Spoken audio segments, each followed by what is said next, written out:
Jersey is the failed experiment that everyone else in America should be looking at. 115 tax increases in 8 years. We have unemployment higher than the national average. We have revenue going down, not up, even though we've raised taxes every year. This doesn't work. New Jersey's Republican Governor Christie was elected in November on the promise he would get the almost bankrupt state back on the road to fiscal solvency without raising taxes. Well, now he's trying to make good on that promise and taking on the state's most powerful union in the process. Christie's proposed budget, unveiled last month, calls for cuts in nearly every government department to close an $11 billion deficit.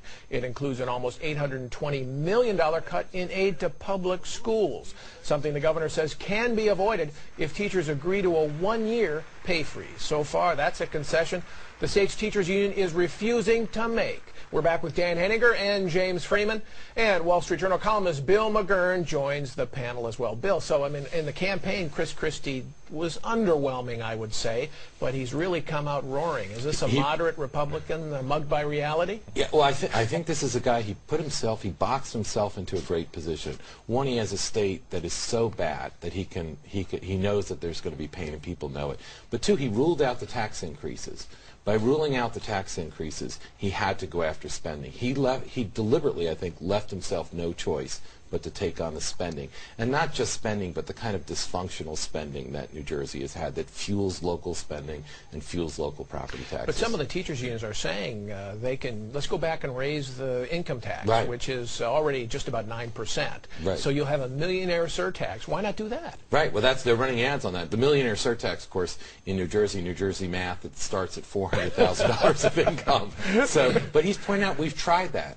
We have the highest taxes and higher unemployment, and it's not a coincidence. Just drives people out of the state. New Jersey has been the perfect bad example, as he says, and he's trying to change that. But the conventional wisdom politically, James, is that you can't take on the public schools. It's a sacrosanct lobby. You can't beat the teachers' unions. And yet he's trying to do that. Is it going to work? Yeah, let me just say that the teachers in my town, where my kids go to school, are awesome and deserve raises every year. We're talking about the union. But in general,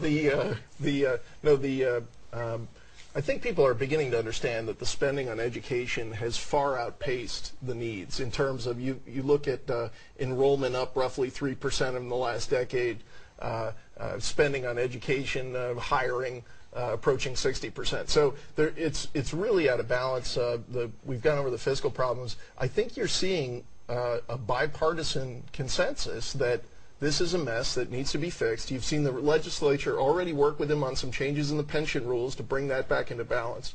So I think he can build a coalition. And as far as taxes, he's going to go further. I think if he wins this battle of the budget this year, you're going to see the tax rates come down to make it once again a competitive state. He's going to try to put a lid on the amount that property taxes can go up in any one year. I think New Jersey has 8 of the top 10 heavily taxed on property taxes counties in the United States. Dan is speaking of 2 current residents and 1 former resident. Right. What are the lessons here for I other think state the most governments? immediate lesson for state government, not just New Jersey, but other states like California and New York, is that the reason this may work is that the public sector has so graphically separated itself from the private sector. One of the things, for instance, that Governor Christie is proposing is that the teachers' unions contribute 1.5% of salary for their health care benefits, as opposed to 0. Now, in the private sector, everybody contributes, and he would like to transfer to a defined contribution plan. Like just about everybody in the private sector has. Yeah, and he says if they did that, you wouldn't need these cuts in teachers and education. So I think it's a pretty strong argument politically for him and for other governors. I think the most amazing thing we learned when Governor Christie visited us this week was that in the Newark, New Jersey school system, they are spending $22,000 per student. It's amazing. And only about a quarter of them are graduating. Yeah, so money is not a problem.